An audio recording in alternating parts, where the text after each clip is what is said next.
Үлкен кішінің көңілінен бірдей шығатын осындай картошкадан фриді үй жағдайында жасаймыз. Осылай өте керемет болып шығады. Тура дәмханадағыдай болып шығады. Видеоны қарамас бұрын менің арнама тіркеліп алуды ұмытпаңыздар. Осындай фрилерді бірге жасаймыз. Алдымен жуып тазартып алған картошкаларымызды осылай кесіп аламыз. Және де ұзынша жіңішкелеу етіп, осылай турап аламыз.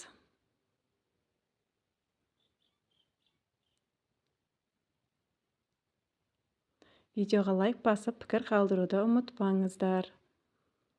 Менің арнамнан көптеген пайдалы, оңай рецепттерді таба аласыздар. Арнаға кіріп, қажетті рецепттеріңізді көріп алыңыздар. Мінекей осылай жіңішке етіп, турап дайындап аламыз. Барлығында осылай жасаймыз.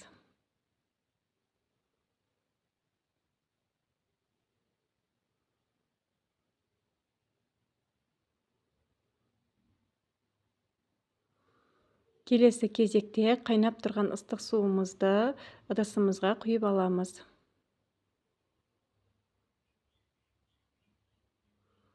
Осылай қажетті мөлшерде құйып аламыз. Және де турап алған картошкаларымызды осында саламыз. Барлығын салып аламыз.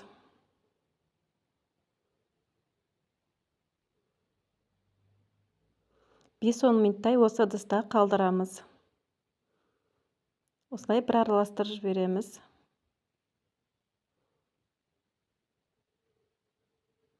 Ал енді ыдысымызды отқа қойып, сұйық майымызды құйып қыздырып аламыз.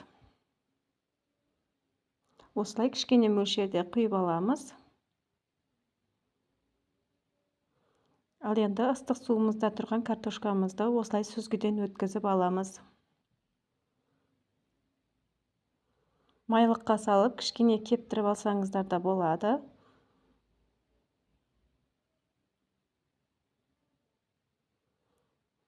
Кішкене суынан сырғытып алсаңыздар керемет шығады.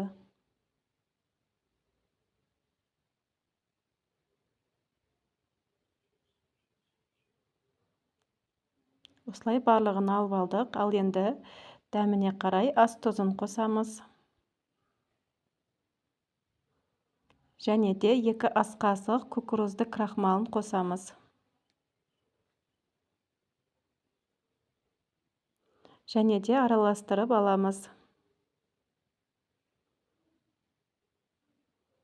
Ал енді қызып тұрған майымызда аз-аздан салып отырып, фриімізді пісіріп аламыз.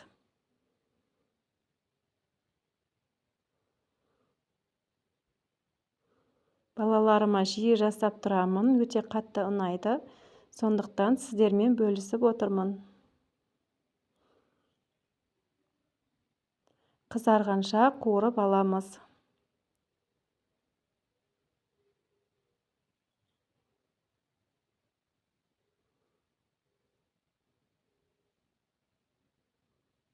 Осылай бір-біріне жабыспастан дара-дара болып піседі. Және де сырты қатты қытырлақ, іші жұмсақ болып тұрады.